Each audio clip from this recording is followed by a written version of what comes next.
what we were doing last time, which was successive ionization energies. We were trying to remove electrons from the same atom. Okay, and we can do a few examples of let's say oxygen.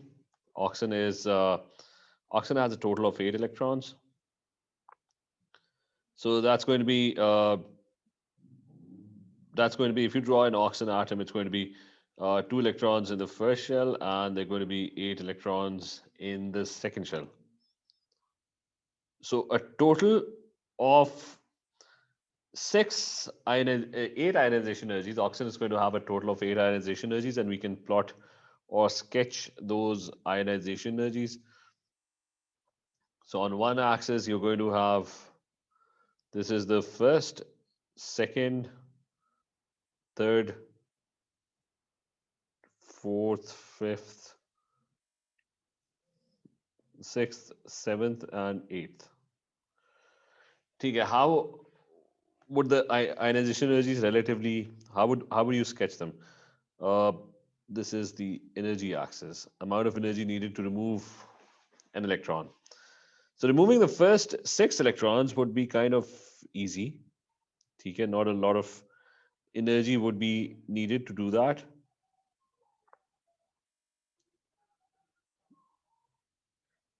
Okay, so removing the first 6 electrons would not be very difficult because all the electrons are in the outermost shell, and they're far away from the nucleus, so they're not going to be very strongly attracted. So it would be easy to remove electrons, but removing the 7th and the 8th electron would all of a sudden become very difficult. So removing the 7th and 8th electron would become kind of difficult. So there's going to be a jump after the 6th. Okay, there's going to be a jump in ionization energies after the 6th one. ठीक है, ये सारा हमने, we did all of this, and chlorine का भी इस तरह. So this is successive ionization energy. You're trying to remove electrons, and we discussed why there was going to be a jump. कि उसका just a quick recap कि whenever a shell changes, the distance of the electron becomes closer to the nucleus. There's less shielding, and every time a net positive charge of the net effective charge of the atom, it keeps on increasing. So there are 3 factors which lead to a jump, which make it very difficult to remove an electron. And why do ionization energies continue to increase? Because every time there's one factor which is constant, that every time the net positive charge continuously keeps on increasing. So we're going to move to the next thing, which is next thing related to ionization energies, and that is comparison of first ionization energies down the group.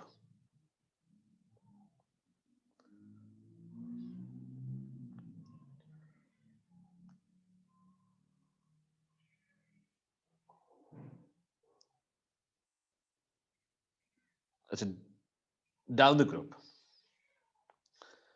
Now the comparison is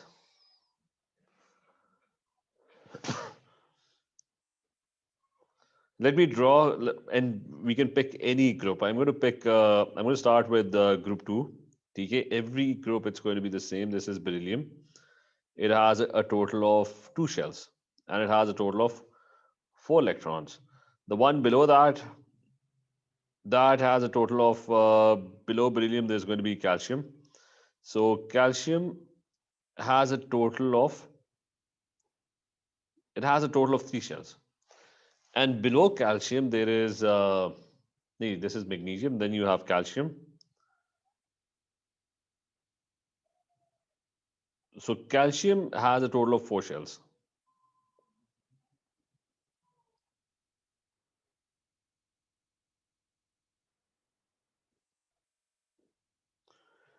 So calcium has a total of 4 shells. So this is, we're going down the group. And let me draw the electrons as well. This one has 4 protons, and it has a total of 4 electrons. Okay, this is the first one, beryllium. The next one, magnesium, has a total of 12 protons and it has a total of 12 electrons. So that's 2, 8, and 2 in the outermost shell. And then you have calcium, which has a total of 20 protons and it has a total of 20 electrons. So that's 2, 8, 8, and then 2.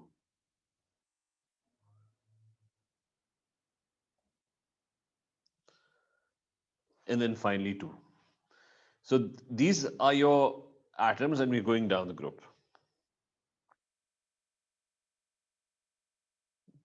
Okay, so we are moving down the group. This is magnesium, this is calcium. Now what happens down the group? And we are trying to remove just one electron. Okay? We're only comparing this one. In this case, we're only comparing the first ionization energy, which is the energy that is needed to remove just one electron. One electron from the outermost shell. So every time we're trying to remove one electron from the outermost shell. So I'm marking that electron that we're trying to remove. Now, when you go down the group, three things happen. One is that the distance of the electron, the outermost electron, or you can call it the atomic radius, it increases. So the electron becomes further and further away. I mean, the first electron that we were trying to remove, that becomes further and further away from the nucleus, which is clearly seen over here. The second factor, that's factor number one. The second factor is that shielding continuously, shielding or the number of inner shells, they keep on increasing. So there are more and more shells coming between this electron and the nucleus. So the attraction would be lesser. So number of inner shells, they increase. So that means because of these two factors, both of these factors, they indicate that it's going to become easier to remove electrons.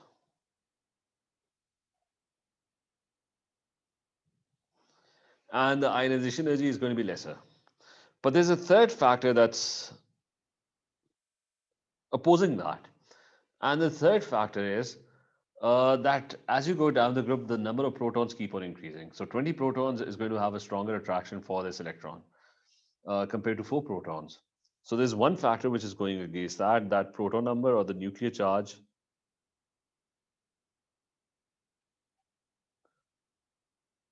Or you can call it the nuclear charge, it increases.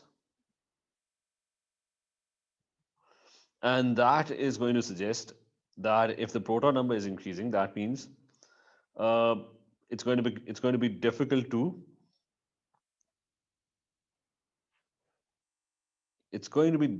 remove electrons.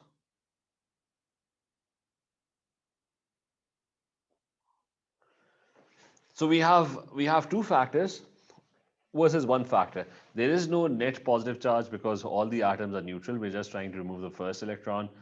So the fourth factor is irrelevant right now. So there are two factors which favor that it becomes easier to remove electrons, and there's one factor which favors that it's going to become difficult to remove electrons. So overall, if you combine all the effect, it would actually become easier and easier to remove electrons as you go down the group because two factors are favoring that. So the way you're going to answer this question is that the first ionization energy, okay, this is, remember your answers should be very precise and they should have a specific wording. They should have those scientific terms. So first ionization energy, and you're going to be asked exactly this question. Compare the first ionization energies down the group. What happens to them? So the first ionization energy decreases down the group.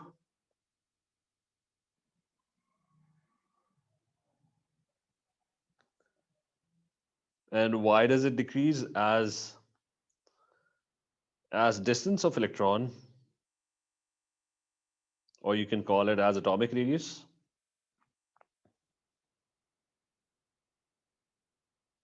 and at the same time shielding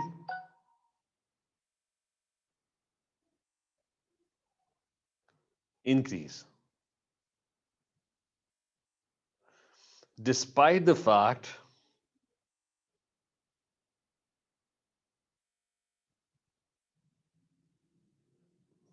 that one factor goes against that. So despite the fact that nuclear charge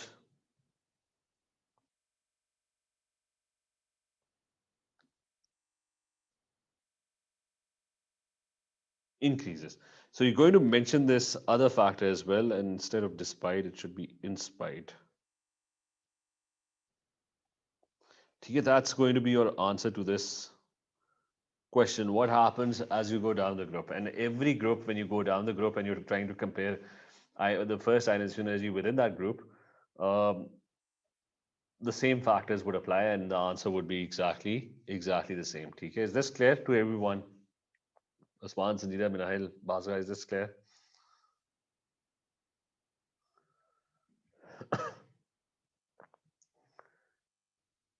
I said, so the next thing is, okay, remember this is down the group.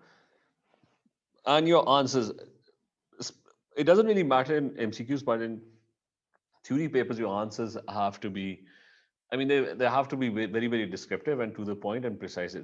Always remember it's a science paper and they don't want wordy answers. So this is all that you're going to write. As the next thing that we're going to discuss is across the period. What happens as you move across the period? So we're going to discuss first ionization energies, or we're going to compare first ionization energy across the period.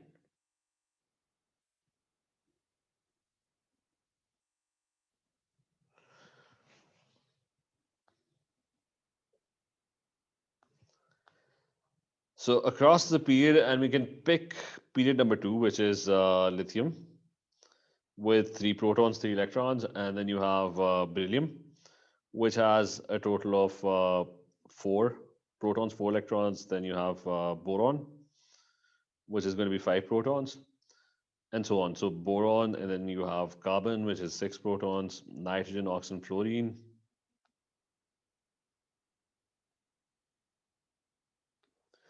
And finally, the last one is neon. So that's 7, 8, 9, and this one is the last one is 10.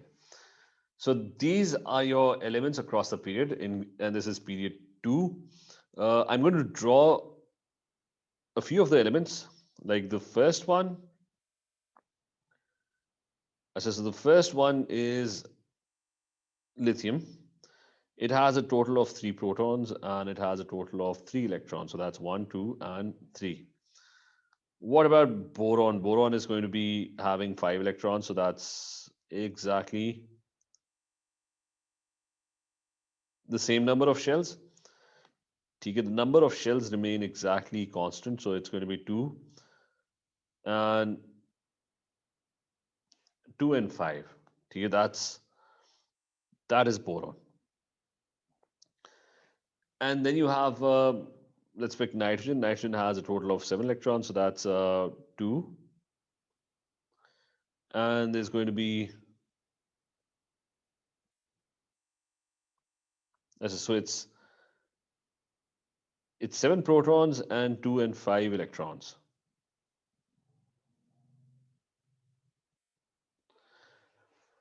So this is what's happening as you move across the period. So what are the factors that are in play? Okay, when you move to the right, the first thing that you're going to notice is that the number of protons keep on increasing.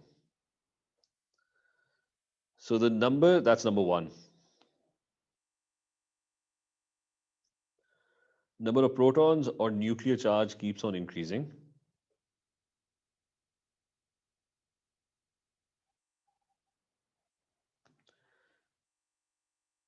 And you know what happens when that happens. If they continuously increase as you move to the right, Ani, ठीक है, I've made a mistake. Boron should be how many electrons? It should be two and it should be two and three. ठीक है, boron is in group three. It's two and three. Achha, so the first thing that's happening is the number of protons nuclear charge keeps on increasing continuously across the period. What would that do? Uh, it would increase, make it more difficult to remove electrons.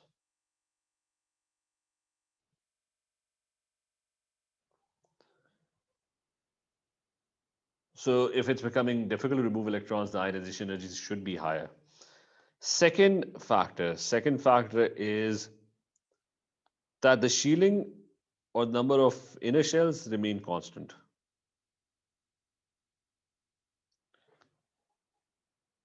So every time you're trying to remove electrons, the nucleus and the outer electron, there's only one shell between them. So that factor is constant. And you're going to mention this. Okay, so within a shell, within a period, all elements have exactly the same number of shells. So this one is going to be having no effect whatsoever.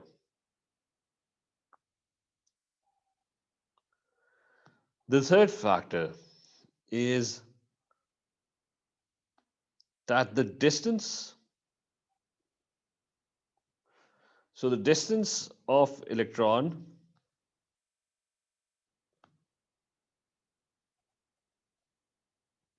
outer electron or the atomic radius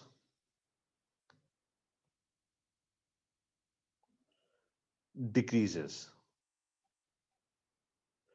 Now, why is that decreasing? Because you have exactly the same number of shells. So what happens is that when an element has three protons don't attract the electrons that strongly. So that indicates that the electron would be kind of much further away from the nucleus because the electron would not be very strongly attracted to the nucleus. But as the number of protons keep on increasing, so the atom and the outer electrons, they are more strongly attracted by the nucleus over here.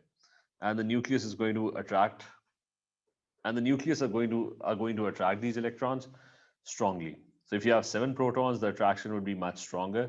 And similarly, if you reach fluorine, fluorine has 9 protons. So it's the same number of shells, exactly same number of shells. The only thing being that 7 protons are going to attract electrons very strongly. So let's say this is fluorine, 9 protons, and with 9 electrons. So in fluorine, the attraction would be much, much stronger. So the atom would be kind of a lot more smaller because the electrons would be very tightly held by the nucleus. So this is what happens as you move across the period. As you move across the period, the atomic radius constantly decreases. Uh, Fluorine being the one that has the smallest radius, and lithium is the one that has the largest radius. Now, it's not a drastic increase. Like if you not like this, the one that we discussed earlier.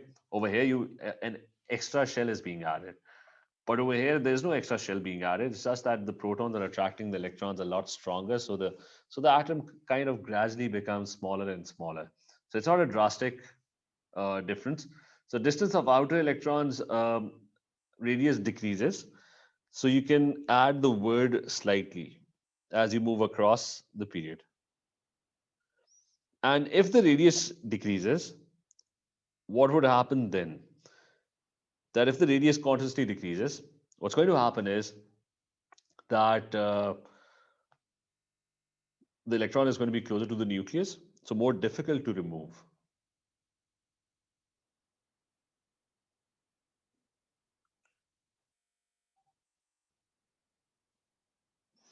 And again, the fourth factor is not relevant over here because the fourth factor was the net positive charge or the net effective charge. Over here, all atoms are neutral overall. You're just trying to remove the first electron, so that's not a factor. So these three factors, because of these three factors, the overall effect is that ionization energy continuously increases.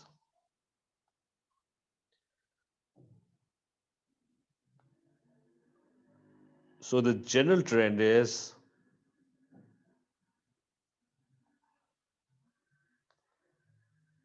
first ionization energy increases across the period.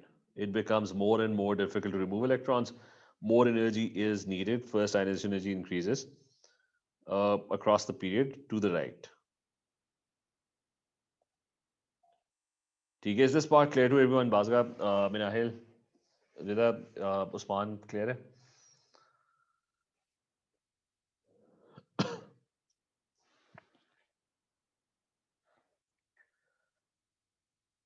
अच्छा, now, um, so I'm going to sketch the trend, and the trend is going to be, let me sketch. This is ionization energies. This is the element. We're going to write the name of the element over here. So it's going to be, we started off with, what was the first element? Lithium. Then you had, then you had beryllium, then boron. Then you had carbon, nitrogen, oxygen, and fluorine. Now, a neon as well. Okay, that's, and your trend should have been, this axis is energy. So your trend should have been, it should have been a rising trend. But what actually happens is that there are a few dips. There's going to be a dip at boron.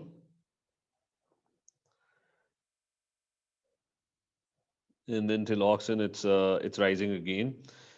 Not till oxygen. At oxygen, you're going to have a dip. Till nitrogen, the trend is again rising. And then there's going to be a slight dip at oxygen. And from oxygen, fluorine, and neon till neon, the trend is rising again. So the general trend is that the ionization energy increases across the period. And we have stated the factors why do they increase across the period. That the number of protons are continuously increasing, the shielding effect is constant, so that doesn't really matter, and the distance is actually slightly, very, very slightly, it actually continuously decreases. So the general trend is that it should rise. But there's going to be dips, and the dips are going to be at group 3. And there's going to be a dip at group 6. So dip in first ionization energy at group 3. So we need to explain why there are dips happening. Why is all of a sudden, I mean, we discussed in detail that the general trend is that the ionization energy should increase. So why is it that all of a sudden at boron, it's actually becoming slightly easier to remove electrons?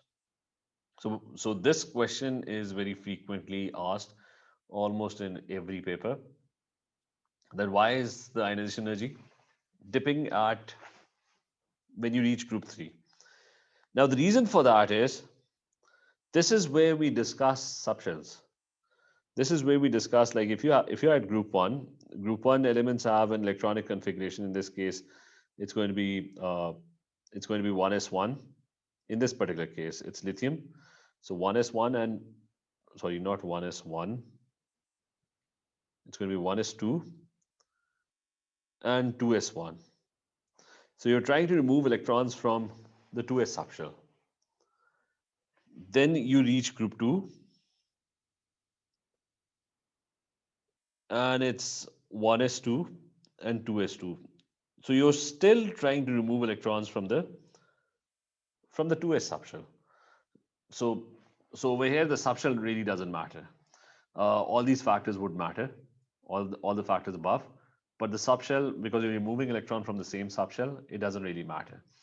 But when you reach, all of a sudden, when you reach group 3, group 3 was boron. It had 5 electrons. So it had 1s2, then it had 2s2, and then you were trying to remove electrons from the 2p subshell.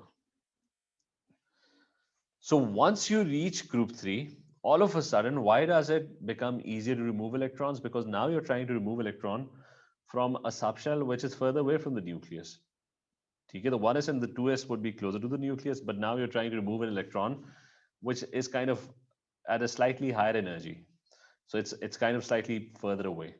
Plus the nucleus and this outer electron, there are more subshells coming in the way. So the shielding would be higher as well. And the distance would be greater as well. It's going to be further away. So we're going to write the reason. And the reason is going to be that in boron, or we can say group 3 generally, electron is removed from a higher energy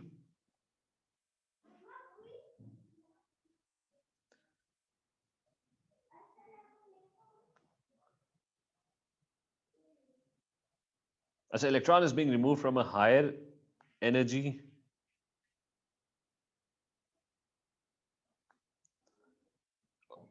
which 2p subshell.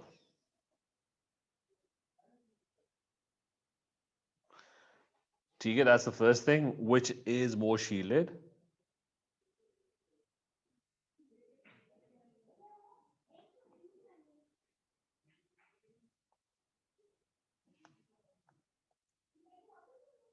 So which is more shielded and further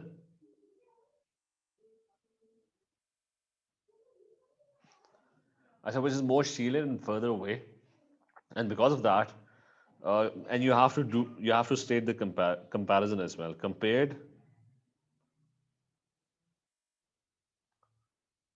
to the 2s subshell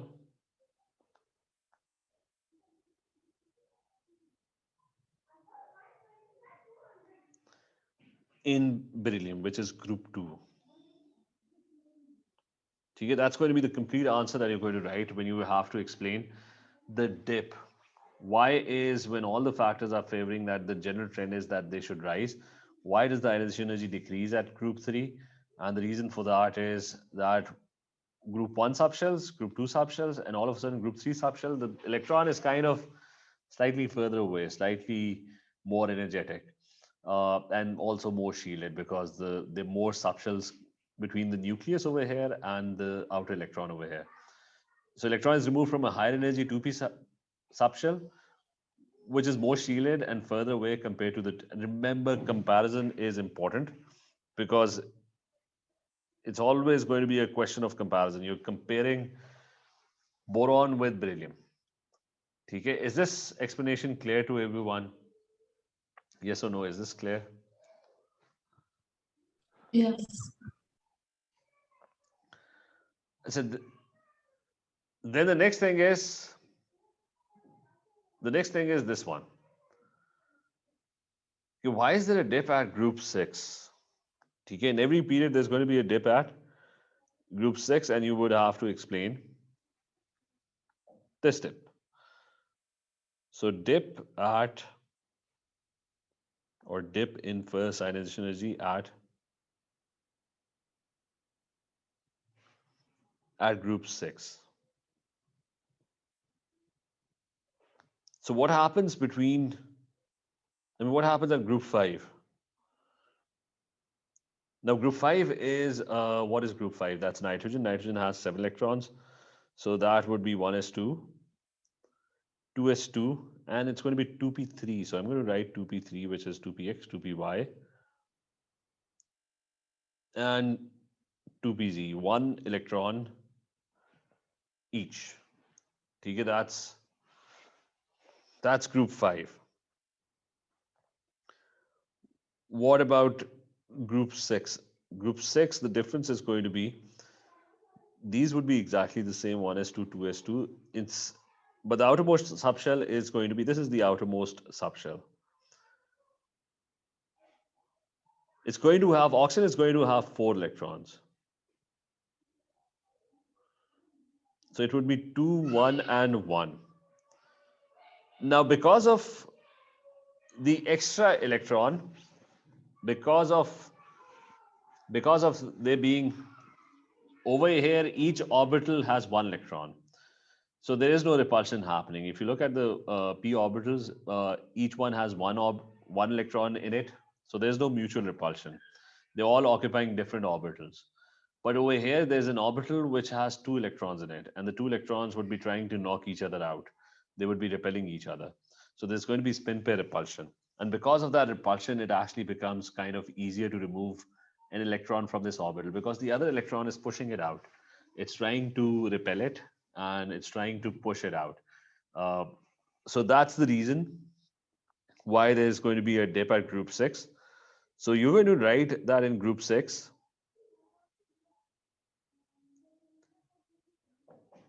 Electron is removed from a paired p subshell.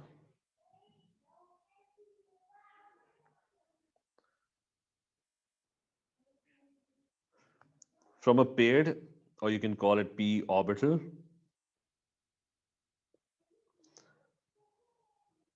So due to spin pair repulsion, that's the word that you're going to use.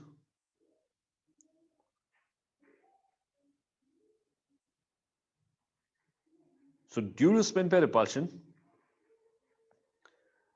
it is easier to remove electrons.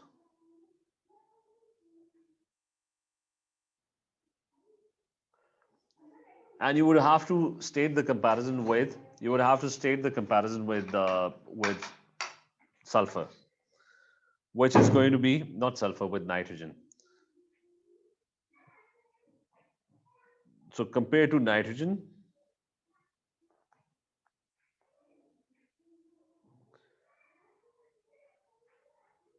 where p orbitals are half filled and there is no spin pair repulsion.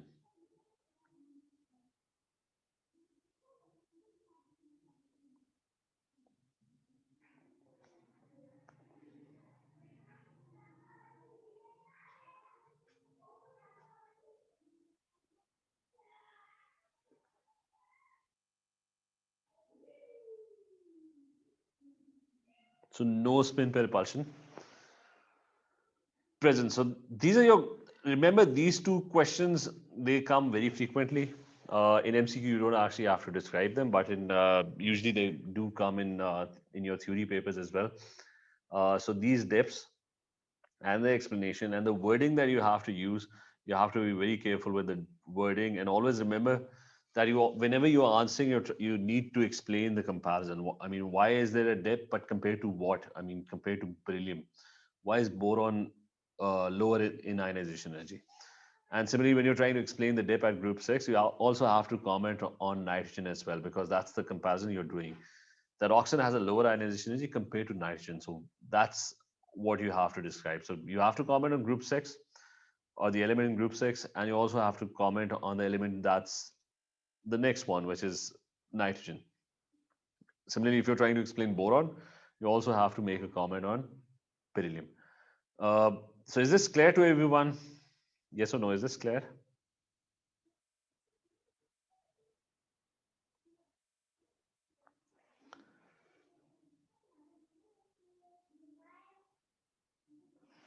So just a quick, we're done with ionization energy. We're going to do past papers in tomorrow's class now. Remember, across the period, I'm just going to recap. Across the period, what happens? What's the general trend? The general trend is it's going to increase.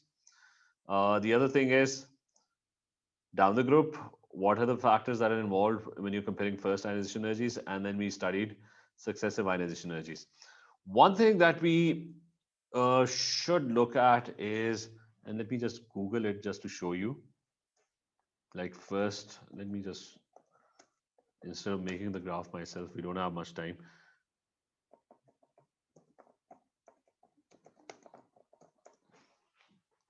I just wanted to show you a few graphs of across the period. And the graph that I was interested in was this one. Okay, this graph over here, if you can look at this one, let's open this one. Now, one thing that you should notice that a lot of times consecutive proton numbers would be plotted and the first ionization energy would be plotted. Remember, how is this graph behaving? This is across one period. Okay, remember this is one period, it's lithium 2, neon. And then your next period starts. you come down, and then that's the third period, which is starting sodium, magnesium, aluminum, zinc, silicon, chlorine, argon. So the third period graph is going to be lower because the atoms are bigger, so the electron is further away. The trend is exactly going to be the same, but the atoms are bigger in size. The electron would be further away from the nucleus, so it would be easier to remove electrons. So it's going to be the same trend, but when you move to the next period, the trend is going to be exactly the same, except that it's going to be lower because the electrons would be slightly easier to remove. Then you move to the next period, and the same trend exactly it's going to repeat. And from the fourth period onwards, you also have uh, transition metals. So let me see if we have a graph. This one. Okay, so it's the same trend. That's one period. Then the next period, that's slightly lower. Then the next period, that's slightly lower. But in the fourth period, you have these transition metals. And they're not in your course, so don't worry about them. But you have these 10 transition metals coming in the way. But if you notice, if you exclude the transition metals, you would notice that the trend is exactly the same. Then the fifth period, again, you have these transition metals, 10 transition metals coming in the way. But if you notice, the dips are always there at group 6. And there's a dip at group 3 as well. So just stay on top of these group period 2 and period 3 elements. Uh, but don't get confused if you get a graph and you start seeing these elements over here. Is this clear to everyone? That from period 4, there's going to be 10 transition metals in the way as well. ठीक है. So चले ठीक है, we'll continue with this. We'll do past papers in the next class then, related to ionization energies. If anyone has any questions, you can ask those questions. When are you allowed to leave the class? ठीक है. कल हम past papers करते हैं. Okay, take care. Allah Hafiz.